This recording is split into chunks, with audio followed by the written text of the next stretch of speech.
The Grand Comeback, TV Patrol Regional, ABS-CBN News magbabalik na.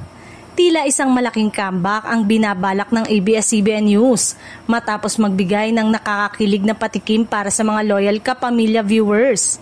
Sa official social media pages ng ABS-CBN News, napansin ng mga netizen ang ilang cryptic post at teaser clips na may mga linya tulad ng balitang lokal.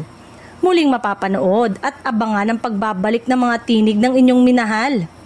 Dahil dito, marami ang napas-speculate na muling magbabalik ang TV Patrol Regional, ang dating network of local newscast ng ABS-CBN na naghatid ng balita sa iba't ibang probinsya bago ito napatigil noong 2020.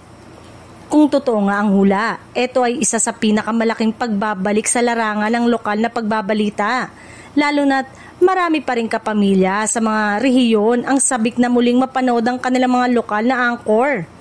Unti-unti na rin kasing nakakabawi ang ABS-CBN matapos ang matinding dagok ng ipasara ito ilang taon na ang nakakalipas.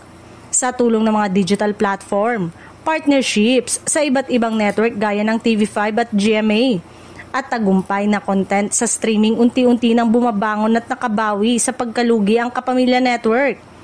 Kaya naman, kung matutuloy ang pagbabalik ng TV Patrol Regional, ito ay magiging malinaw na simbolo ng muling pagbangon ng ABS-CBN. Isang patunay na hindi kailanman mapipigil ang adhikain nitong maghatid ng mga balitang totoo, serbisyong totoo sa bawat Pilipino saan mang dako ng bansa. Ayon pa sa ilang insider sources, malapit na raw ang anunsyo at posible itong ilunsad bago matapos ang taon.